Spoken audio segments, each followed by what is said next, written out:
dia, boa tarde, boa noite. Mais um episódio de Investimento à Beça. Hoje com a minha amiga Luzia Irata. Tudo bem, Luzia? Tudo Tudo certo. bem. Um prazer estar aqui. Muito obrigado. Prazer todo meu. A conversa contigo é sempre ótima. Muito assunto, né? Muito- Muita coisa para a gente conversar. Muita coisa. Vamos começar primeiro você se apresentando. Faz Claro, tempo que você não vem aqui? faz um tempinho já, É. né? Bom, meu nome é Luzia Hirata, eu trabalho no Santander Asset e sou responsável pelas práticas ESG da gestora. Trabalho já há mais de 20 anos nesse tema sustentabilidade, ESG, me especializei no mercado financeiro, estou Olha, no Santander há cerca de 10 anos, entre idas e vindas. E sou muito empolgada com esse tema, apesar, né, dos altos e baixos. É um assunto que né, assim, me chama muito atenção, demanda muito estudo, muita pesquisa. um assunto que não deixa de ser novo, né? Exato. Ele está sempre se renovando, sempre novos desafios, novos temas. O contexto também muda bastante. Então, acho que é um assunto que nunca tem, né? Nunca tem um marasmo, Nunca sempre se, temos novidades. nunca se esgota. Não, Nunca não. se esgota. Ah, que bom. Luzia, vamos começar por um tema que é um tema que está nos jornais, né? Que é esse meio que deu. O SG perdeu um pouco de dinâmica, um pouco de velocidade, a gente percebe umas contestações também. Sim, Eu queria que você desse um panorama assim, do que você acha que está acontecendo. E até já dando um gancho, porque você mesmo já falou aí que são. O SG tem momentos, né? Então, o exato, que está exato. acontecendo hoje? Alguma coisa que nunca vimos antes? Eu acho que teve realmente perdeu tração aí nesses últimos anos, mas a gente teve um momento de muita euforia, né? Que foi no período pós-pandemia, que todo mundo queria saber o que era ESG, falando. Então, houve um momento assim de euforia exacerbada, eu diria, Hum, né? Em que tudo era ESG e foi Você até acha que houve ali, então, um momento também que com pum, deu certeza, uma. com certeza. Eu acho que teve uma euforia muito grande, um pouco além da conta, porque como eu trabalho nisso há muito tempo, eu sei que é um tema que é bastante desafiador, tanto para o lado das companhias quanto para os investidores. Não é algo trivial, então dizer sou ESG do dia para a noite, isso não acontece. E eu acho que hoje houve uma acomodação disso também, mas houve também uma pressão externa, né, de ter um pouco mais de resistência em relação a alguns aspectos das dimensões ambiental, social e de governança. Então, diria, em relação às questões sociais, né, o tema de diversidade e inclusão, né, houve muita crítica, hoje em dia a gente tem ali algumas empresas, né, voltando um pouco atrás em relação ao assunto, em relação a clima. Esse é um assunto que não se esgota, a gente percebe no dia a dia as consequências do aquecimento global, efeitos climáticos extremos, é um risco de fato, que a gente já consegue materializar, mas sim, muita gente querendo não negar necessariamente, né? Mas você diz, tá bom, pode ser que não seja tão importante assim. Então, de fato, teve um pouco desse retrocesso, mas o que eu sempre digo, né? Eu acho que o discurso ele pode estar um pouco diferente, mas os problemas continuam, né? Era isso que eu ia falar, porque a questão do clima, pelo menos, é evidente. Exatamente, né? Então, assim, as questões sociais, inclusive, também, né? As questões de conflitos, né? E aí entra também um pouco do contexto geopolítico que acaba afetando e dá uma estabilidade maior. Então, eu diria que hoje, nos temas ESG, a gente tem desafios ainda maiores.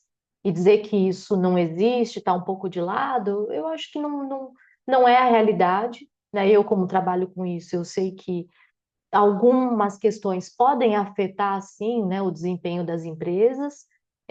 Então, não é porque algumas pessoas não gostam do assunto, é que ele deixou de existir. Então, estamos no momento em que houve, sim, um pouco de retrocesso, mas, por outro lado, é um momento que você tem que ter mais a cabeça fria e saber exatamente aquilo que é relevante, aquilo que pode impactar os seus negócios, e colocar as coisas muito mais na prática, né? Menos no discurso e mais na prática.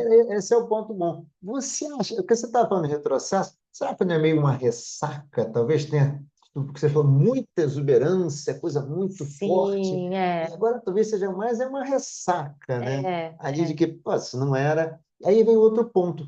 Será que a gente também não está nesse negócio da ressaca? Quando o negócio está muito em evidência, aparecem coisas que não são muito boas, né? Tudo que reluz é ouro, né? sim, Será que a gente não teve um pouco disso também? Acho que a gente tinha coisa que o pessoal de repente começou, isso é SG, não, aquilo é SG, não é, era bem SG, ou é, até era, mas não estava bem estruturado também. teve muito isso, né? Tudo era ESG.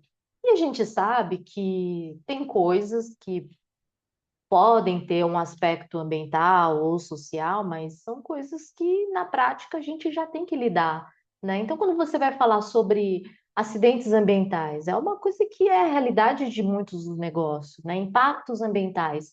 Então, não, agora sim é ESG, né? Tá, não é agora que é, sempre houve, né, um impacto negativo em relação a esses aspectos. E pelo outro lado também, né? Então, muitas empresas temos um programa de diversidade muito bacana, legal. Só que quando você vai esmiuçar um pouco mais, são políticas, são boas intenções, são projetos interessantes, mas o que aquilo de fato vai converter num benefício para a empresa, né? Como é que a empresa consegue mensurar isso? Faz sentido ter esses programas? Então, talvez agora a gente esteja nesse momento de fazer uma reflexão um pouco mais, né, mais pé no chão, menos acalorada, e entender o que faz sentido ou não para os seus negócios, né? Eu nunca, né, assim, critico diretamente companhias e mesmo investidores, porque cada um tem o seu tempo, né? Cada um tem Perfeito. as suas próprias demandas. E como eu falei, a gente hoje vive num mundo muito mais complicado, né? O contexto econômico, não só Brasil, mas global, ele é muito mais complexo. O contexto geopolítico, as cadeias de fornecimento, as referências, né, estão mudando. Então, tem uma complexidade muito maior que todo mundo está tendo que lidar, né? E eu acho que isso acrescenta ali uma camada a mais de trazer um pouco mais o tema de forma pragmática. É, É você, necessário. você colocou um ponto que eu acho interessante, né? Qual é a conflito, vamos chamar de a invasão da Rússia ao território ucraniano pela Rússia? A gente voltou a priorizar petróleo em alguns momentos. Na Europa começou a ter que, não, então petróleo eu preciso, voltar energia nuclear e tal. Será que talvez você falou de que o mundo está mais complicado, a gente está tendo muito choque de realidade, que de repente está dizendo, putz, peraí, tudo bem, é muito legal a gente parar com energia fóssil, com não sei o quê, mas tem um dado da realidade aqui, a é, Europa precisa disso. Só falando só da Europa, mas isso deve se reproduzir em outros lugares. Você não acha que tem um pouco o choque de realidade, o pessoal deu uma. É, eu acho que teve esse choque externo, né, que foi muito claro, né, que mostrou, bom, ainda dependemos muito de combustíveis fósseis, né? Eu acho que até a guerra da Ucrânia existia ali uma boa intenção de fazer uma transição para renováveis, né, muito grande, eletrificação de veículos. Então a gente estava caminhando ali nesse cenário, mas sabendo que a dependência de combustíveis fósseis ainda é muito grande, porque ainda é uma energia mais barata, né? E aí, com a guerra, eu acho que houve esse choque de realidade, porque, peraí, né? Precisamos rever os nossos planos de transição. Então, vai demorar talvez um pouco mais para eu fazer essa transição para uma economia de mais baixo carbono. Por quê? Vou ter que ainda importar combustíveis fósseis de outras regiões, vou ter que eventualmente voltar com energia nuclear, e aí houve todo esse rearranjo em relação a essa questão. E agora a gente tem, né, um fator adicional que é a demanda cada vez maior por energia por conta da IA, né? Verdade, verdade. Então hoje a gente tem dois cenários ali. Uma demanda crescente para consumo de energia, e a gente sabe que isso vai realmente ter um impacto bastante grande, já está tendo, né? E uma um novo contexto para saber como a gente vai gerar essa energia, como é que a gente vai atender a essa demanda, Isso mais ou né? menos tem noção assim, qual vai ser o grande impacto? É o custo da energia que vai ficar muito maior? Onde é que a gente. A maneira como você gera é muito poluente? O que que hoje em dia a gente É, já consegue? o que a gente observa é que vai ter uma demanda cada vez maior, né, de energia. Sim, essas coisas todas. Exato. E é esse onde você vai colocar esses data centers, né? E aí, bom, temos o problema de clima, então sabemos que não podemos ali depender 100% de energia gerada por meio de combustíveis fósseis. Então, quais são as alternativas, né? Vamos olhar energias de fontes renováveis. Em quais regiões? Por isso que o Brasil acaba ganhando um destaque muito O Brasil tem grande. uma matriz mais limpa, não sei se é a mais limpa, mas Exato, a gente tem uma das matrizes mais limpas, né? Porque né, temos uma geração basicamente de hidrelétricas, porém, ao mesmo tempo, esses data centers demandam um consumo de água muito grande para resfriamento. tá. E aí você vai impactar regiões em relação ao consumo de água. Então, é outro ponto que a gente também já está observando. Então, assim, Nossa. Brasil pode ser uma grande referência, claro, mas a demanda de água, né, desses data centers é muito grande também. Então, é sempre aquela avaliação que a gente faz de ponderar ali, né? Podemos ser uma referência, podemos abrigar data centers, porém, a gente tem que olhar para a segurança hídrica também de determinadas regiões. E a gente já vê notícias ali de conflitos, né? De populações que estão ali observando que, puxa, o consumo o acesso à água está ficando mais restrito por conta dos projetos de instalação desses data centers. Então, aí Nossa. acrescenta mais uma camada, né, de complexidade. E aí eu diria até que a questão climática, ela afeta a segurança hídrica também. Tava pensando, porque com pensamento de leigo, tá? Chove menos, mais seca. Exatamente. A gente tem observado um padrão de chuvas muito diferente hoje no Brasil, né? Porque temos períodos de escassez, né, de chuvas mais prolongados. Então é uma tendência, não podemos afirmar que é de fato, até porque a ciência climática é muito complexa, né? E clima, quando a gente fala de impacto em clima, não é, esse ano choveu menos, né? É uma análise de alguns anos. Então, é uma mudança de padrão que vai acontecendo ao longo de alguns anos, não de um ano para outro. E existe sim uma ligação direta, né, entre aquecimento global e segurança hídrica, porque vai chover menos em algumas regiões e eventualmente vai chover mais em outras. Mas chover mais em outras não quer dizer que vai ter mais disponibilidade de água potável ou Sim, de água que possa ser utilizada, né, de sim. forma razoável nos data centers. Então, esses fatores, né, que vão mudando ao longo dos anos, é que é o interessante quando a gente vai falar sobre os temas ESG, né, os temas relacionados à sustentabilidade. Não, não, você colocou um ponto aí que é assim, tudo é interligado, no Sim, final das contas, tudo é interligado, e eu, particularmente, olhando assim, a gente vem falando que parece que a cada o aquecimento global, 1,5 grau a mais a cada 10. Eu não sei, parece que vai aumentando, né? a gente tem ali, alguns estudos indicam que o limite de até 1,5 graus, né, com referência a uma determinada database ali, já vai causar um turning point, né, que é o ponto de inflexão.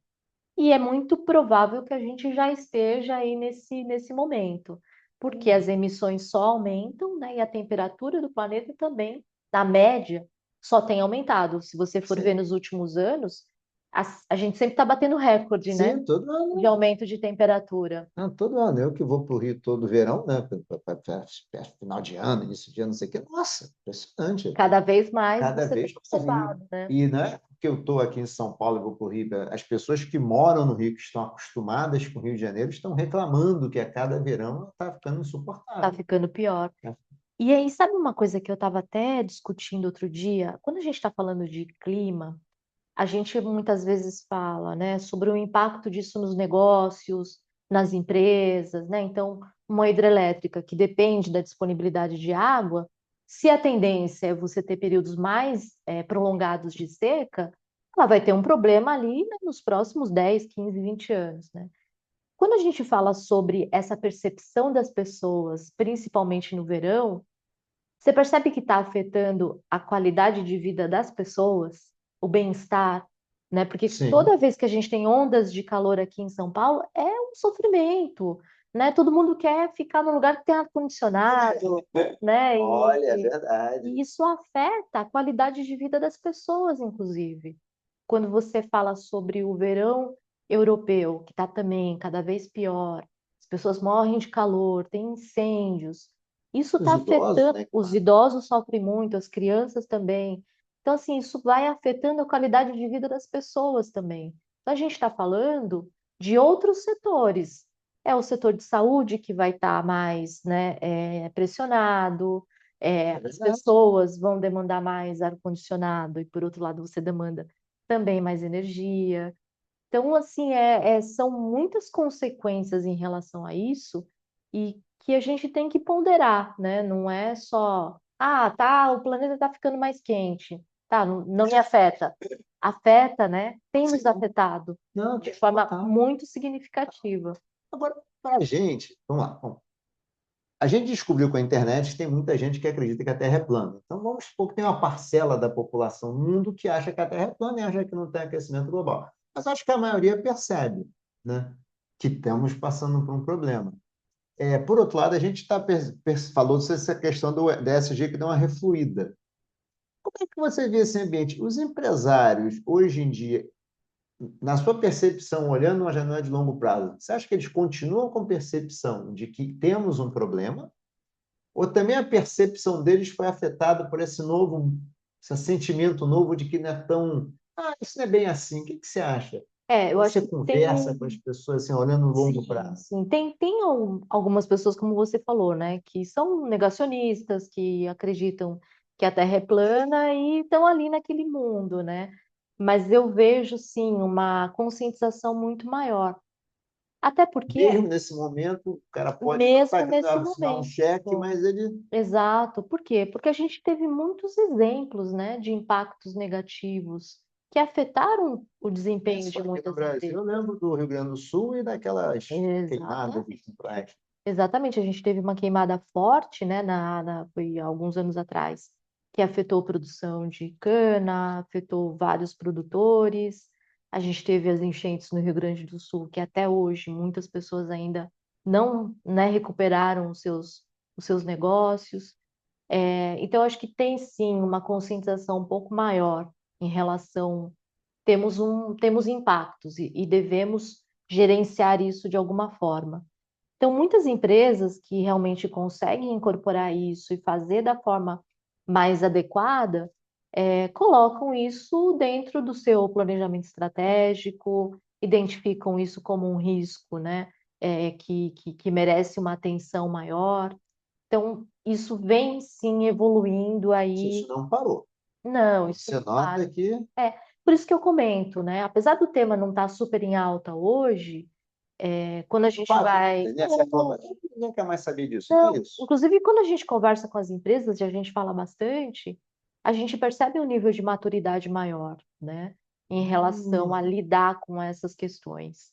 Uma preocupação em relação à transparência, por exemplo, até porque tem, né, algumas demandas regulatórias, mas a gente percebe sim que tem um nível de maturidade, né, na média, maior em relação a esse assunto. desculpa te cortar, mas será que então, talvez, quando a gente teve aquele momento, aquele boom, é que na verdade tinha muito ali, meio freerider, um pessoal querendo surfar uma onda. Totalmente, Então, no fim totalmente. das contas, é assim, quem tinha que estar, quem queria estar, continua. Exato. Teve uma galera que entrou para surfar uma onda e viu que o negócio era mais sério e quando a coisa refluiu um pouquinho, saiu. Será que não é um pouco disso também? Eu falo muito isso, né? Acho que a gente separou o joio do trigo. Hoje fica muito mais claro isso, né? Mas eu diria que não foi só. A gente teve um momento de muita euforia realmente, né? No período pós-pandemia. Mas o que eu posso te dizer é que a gente tem ondas, né? De pico e depois de desespero total, digamos assim. Mas se você olhar nos últimos 20 anos para cá, a maturidade das empresas, a maturidade das pessoas em relação a esse assunto é muito maior, né? quando eu comecei a trabalhar com o mercado de carbono há 15, 20 anos atrás, eu lembro, meu pai me perguntava, ele olhava assim para mim e falava assim, tá bom, não precisa mais me explicar o que você faz no seu trabalho, porque eu não vou, né? Seu pai é aquela história, que carbono? Para mim, carbono é aquele negócio que a gente escreve. Que eu usava, né? Carbono é isso, né? E mesmo quando a gente ia nas empresas falar sobre o mercado potencial de carbono, ficava todo mundo olhando com desconfiança. Hoje já está no dia a dia de todo mundo, Sim. né? As pessoas conhecem Tem um uma pouco operação da mais Polícia Federal, carbono o oculto? carbono oculto, é. Então, eu diria que não tem como a gente não melhorar ou evoluir diante de tantas questões críticas que, né, a gente enfrentou ali ao longo dos últimos anos em relação à realidade das mudanças climáticas e até mesmo em relação ao cenário que a gente vive hoje, né? Um cenário de muito mais conflitos, É. de muito mais dificuldades de você acessar algumas cadeias de fornecedores. Então, repensar essas estratégias, eu acho que alguns anos atrás a gente poderia ouvir das pessoas falando, não, porque isso aqui é ESG. Não é necessariamente ESG, né? Não é um pacotinho ali que a gente cuida, né? Ele está realmente dentro das estratégias das empresas, dentro do planejamento daqui a alguns anos. Então, quando a empresa quer sobreviver, né, nos próximos 50, 100 anos, certamente ela vai ter que olhar para determinadas questões, né? E você colocou um ponto, a gente estava conversando um pouquinho antes, que também é relevante, que é o seguinte, nem todo projeto é bom também, né? Às vezes as intenções são boas, Exato, exato. mas a pessoa não se prepara para, ou não quer passar por aquela fase anterior de ter que se preparar Ou para. não é o momento mesmo, Ah, né? bom, eu Eu falei acho que sobre tem isso. uma coisa que eu observo muito cada empresa ela tem um nível de maturidade diferente, ela tem demandas diferentes. Então, quando você olha uma empresa que está ali, né, talvez um pouco mais atrasada em relação, né, a essas questões, não é porque ela seja necessariamente ruim, né? Acho que esse é um estigma que muita gente quer colocar, Isso né? é bom. É, Depois vamos falar sobre isso também. a empresa não é ESG, ela é muito ruim, assim. Eu vejo de uma outra forma, né? Muitas vezes a empresa não está preparada para aquilo, muitas vezes ela não tem ali uma demanda que pressione a tomar determinadas ações. E está tudo certo, né? Faz parte. Eu acho que a gente tem que realmente. O nosso papel aqui, né? O meu papel, quando eu vou avaliar empresas, né? E olhar para o posicionamento de cada uma, algumas estão na frente, outras estão mais, né, atrás. Média é isso, A né? média é isso, mas assim, isso aqui é muito ruim, eu não quero. Pelo contrário, às vezes quem está aqui nesse estágio e a gente vê um potencial de melhorar, é essa empresa que a gente vai querer, né? Essa empresa que a gente vai Verdade. querer estar É ali que tá vai ganhar mais junto. valor, né? Exatamente, né? Puxa, se a empresa estiver disposta a ouvir, né, os investidores, os analistas, né? Se ela conseguir entender que tem ali potencial para melhorar, é aqui que eu vou olhar, né? Então, não é uma empresa que seja ruim ou boa. Tem empresas que estão em nível de maturidade diferente, tem empresas que negam, né? Também não dá para a gente forçar a É, pessoa, é. né? Acreditar naquilo, né? Também, às vezes, também é uma batalha perdida, não adianta a gente querer forçar. Mas eu vejo muito por esse lado, né? Você colocou muito bem. E eu vou até fazer um gancho um pouquinho espinhoso, mas que eu acho que essa questão essa empresa não é SG, é ruim. Isso não é um pouco confunde um pouco com essa pauta também de que se você acredita em algumas coisas, se você professa algumas crenças, você é um cara bacana. Se você não é, você é um cara ruim. Exato. Mas também, talvez não tenha estigmatizado um pouco, tanto é que, aí, botando, contextualizando, né? Para os Estados Unidos, alguns governos mais republicanos que estão tentando fazer, então, ou não só se fazem, mas anunciam boicotes a empresas que fazem, Que tem que têm políticas de políticas sustentabilidade, tal, tal, tal. exato. Será que acabou também não criando um caldo ali de confusão ali? Porque é o mesmo se você não acredita nisso, é porque você sei lá, não é legal. Também não tenha ficado negócio de mocinho, bandido, ESG, que não tem nada a ver. Totalmente, totalmente. É isso que eu também sou totalmente, sou muito contra, né? Ah, porque sou SG, eu sou mais legal que você. Tem muito isso, né? Dessa coisa É, de que quem é sustentável é melhor, né? Não porque eu estou preocupado com o planeta. Eu o acho que cara esse é de um... bike que quase me atropelou outro dia, passou o sinal, mas ele está andando de bike, não está poluindo, né? Então, eu acho que isso a gente tem que tirar um pouco, né? Dessa soberba até, né? Eu olho É. assim, porque eu, né, entendo do assunto de sustentabilidade, eu faço aqui a minha coleta seletiva e tal. Então, assim, eu acho que cada um tem os seus princípios, cada um tem ali, né, a sua consciência em relação às coisas, a gente tem que tirar um pouco essa disputa, né? Por Você quê? percebe também, né? Porque quando você vai olhar, né, estados, né, que dependem de combustíveis fósseis, pressionando, né, os gestores a voltar atrás com as suas políticas de energia renovável, né, ou de substituição de fósseis, você percebe que ele está defendendo interesse, né? E tem eleitor, né? Ele precisa de voto. Exatamente. Agora, porque eu acho que ele está errado, ele é ruim e eu sou melhor, Muito boa colocação. né? Então, acho que quando a gente lida com esses temas, a gente tem que tomar muito cuidado com essas análises que são muito simples, né, do ponto de vista de quem está aqui desse lado. Seria muito simples eu dizer, ah, mas aquele Estado está pressionando, então ele está totalmente errado.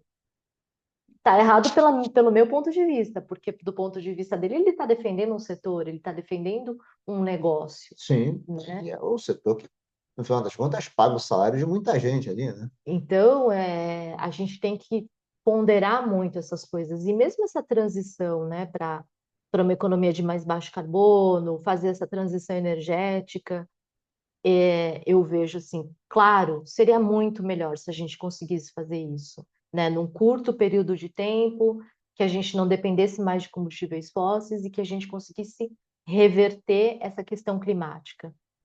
Só que quando a gente vai olhar em termos práticos, essa solução ela não é simples. Ela não vai acontecer de uma hora para outra. A gente vai continuar sofrendo as ondas de calor, a gente vai perder qualidade de vida, muitos negócios vão perder dinheiro, mas é um contexto que é a realidade, a gente não pode fechar os olhos para a realidade, né? Você está colocando um ponto que é verdade, né? Eu sempre, economista sempre tem essa mania de olhar as coisas com uma lente mais social também, assim, né?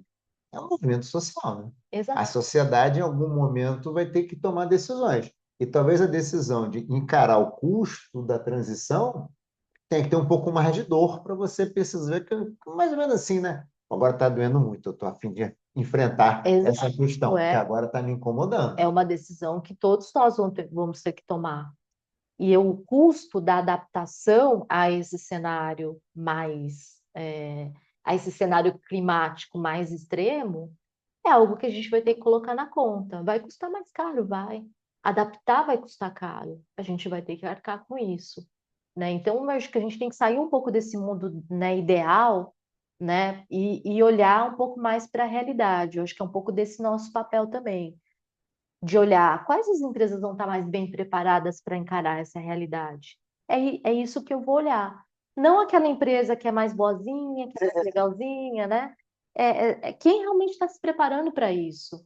E aí a gente tem que olhar, né, de uma forma muito mais pragmática, né? Quem está conseguindo, né, encarar esses desafios e está se saindo melhor? Quem ainda não conseguiu nem enxergar os seus desafios? Então, eu acho que é um pouco desse nosso papel, de olhar, analisar, olhar setores, olhar a maturidade da empresa, olhar os interlocutores, né? Tem empresas que apanham muito e faz na marra, né? E você, que aliás, foi uma das pessoas que mais contribuiu lá com o guia da Ambima de ESG, né?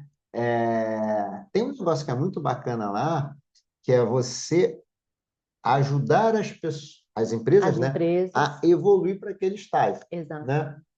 E aí é totalmente paradoxal quando alguém diz assim, ah, não, aquela empresa não é legal, porque é o contrário, né? Se ela tem a intenção de, ela está no estágio mais atrasado, mas tem a intenção de, Aquela é que mais precisa de ajuda, né? Exato.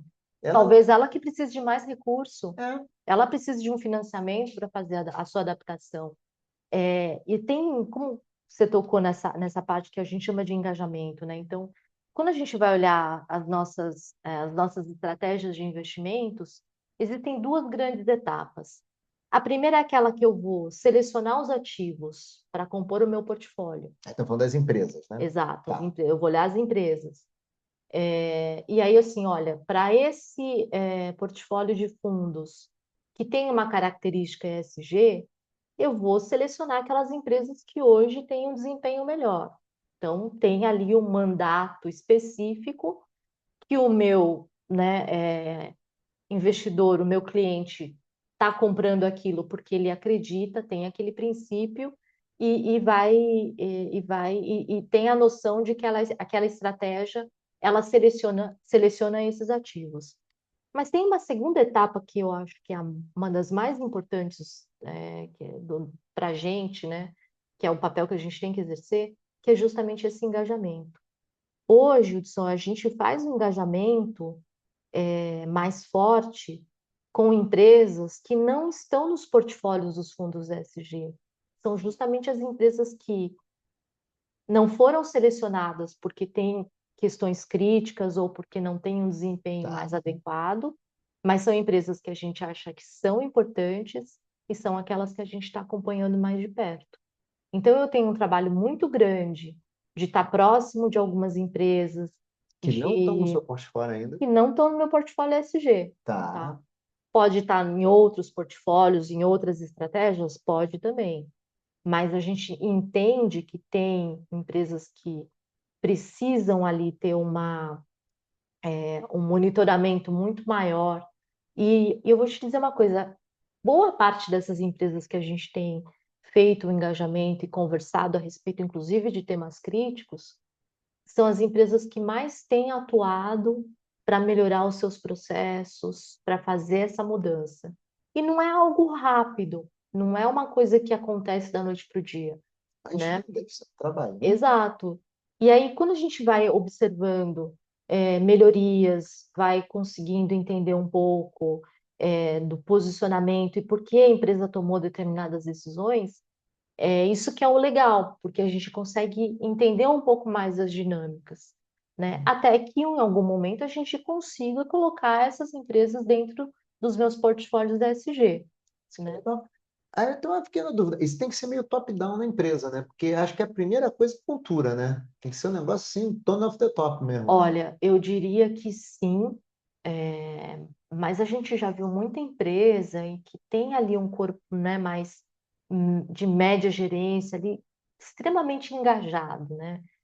Apesar de não E contar, né? Não é uma apesar, oposição, mas também não tem um às vezes não patrocínio. tem todo o apoio que precisar, Tá. né? Que precisa. Mas a gente vê muita gente boa, assim, com muito,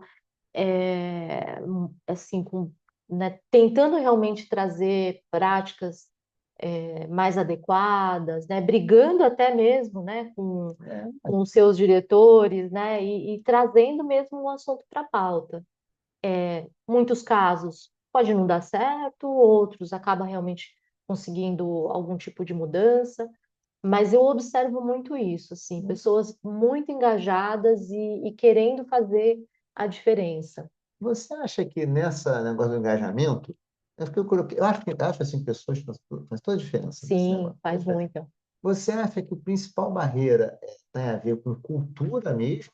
Assim, falta uma consciência do problema e você tem que fazer uma Uma transição transição, na né? cultura? Uhum. Ou você acha que o fator mais, a cultura, ela se adequa mais facilmente? Onde é que você vê a maior resistência aí quando Eu acho você... que sim. Você tem que ter ali um grupo de pessoas que estejam a fim de fazer diferença, que estejam Porque ali é um negócio focados. complicado, vai ter custo.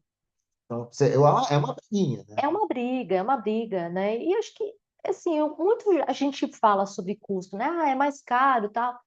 Sempre vai ser mais caro, né? Você pode ter muitos benefícios. Então, acho É que que, o custo acho que o custo, não, aquela é, visão de custo que a gente tem é um pouco assim, a gente olha. É que você paga na frente para ter o benefício depois. Às vezes a pessoa no Não está benefício. afim de pagar para ver, É, né? acho que é mais Isso. por esse lado. Porque é uma visão mais de curto prazo, que a gente sempre discute, né? Sim, tem. Mas eu concordo com você, eu acho que a cultura é uma coisa muito importante, é uma coisa que tem que realmente estar enraizado ali nas pessoas. E eu vou dar um exemplo. Eu trabalho no Santander, mas eu não trabalhei no Banco Real, Tá. né? O Banco Real foi uma grande referência. E eu encontro pessoas, tanto que continuam trabalhando hoje no Santander, quanto pessoas que já saíram, mas que passaram pelo Real, e eu fico muito impressionada, assim, como as pessoas realmente tiveram ali um exercício, né, de cultura organizacional muito forte, porque são pessoas que até hoje falam.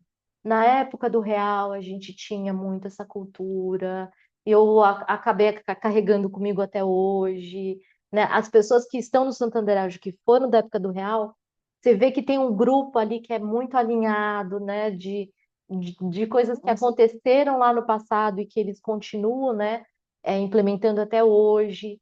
E aí, nesse exemplo, eu vejo como a cultura ali, né, na época, ela fez muito diferença e que afetou as pessoas até hoje, né? Tem Legal, isso aí, né? consequências até hoje.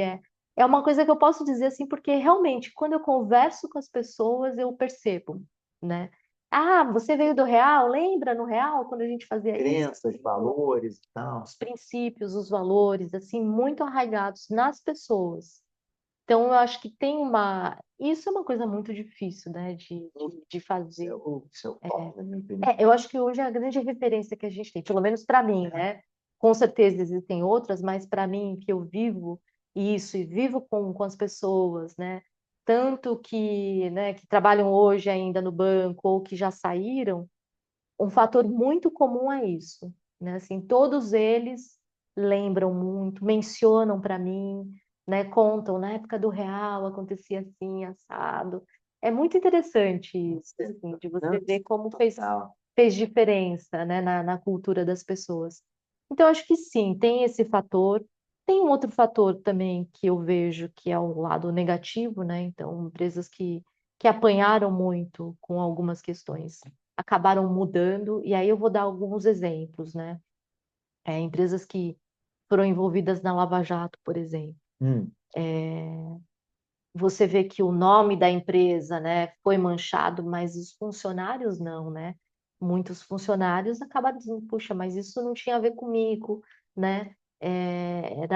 Foi uma coisa que afetou, né, bastante as pessoas, então as pessoas acabaram querendo mudar um pouco aquilo, né? Porque aquilo afetou de uma forma, relevante. Então, assim, e várias outras empresas que eu converso, né, quando foram afetadas por algum evento negativo, mudou um pouco essa consciência dos próprios funcionários. Não queremos que isso aconteça de novo, sim, né? verdade.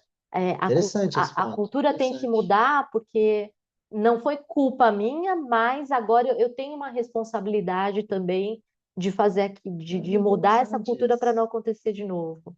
Então, em algumas empresas que a gente conversa, ou mesmo cases lá fora, tem um pouco dessa transformação interna. É a mesma coisa que acontece com a gente, né? Quando você sofre ali algum baque muito grande, né? Ou tem alguma coisa ali que te afeta, né? De forma significativa, você muda, você se É, transforma. te aprende na dor, né? Isso que é verdade. A mesma coisa acontece com as organizações. Isso é muito É interessante. bem interessante. A gente está terminando, mas a gente tem que falar sobre COP, né? Rapidinho, pelo menos falar um pouquinho de Verdade, COP. O que que você espera? verdade, Quais são os grandes temas, a grande verdade, agenda de COP? verdade. COP é um tema que eu. Até porque é Brasil, né?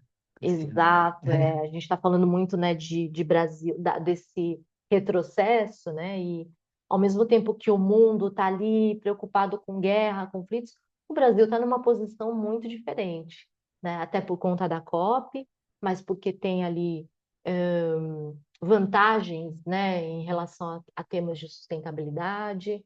Temos algumas desvantagens, claro, mas se você for olhar de uma forma geral, o Brasil tem muitas vantagens a oferecer para o mundo, né? E a COP ela Você fala de teve vantagem, tipo floresta amazônica, os tem a rios. questão, isso, tem a questão da floresta, tem a questão da energia renovável, tem a questão do setor agro, né? Então tem uma série, os data centers, Tá? né?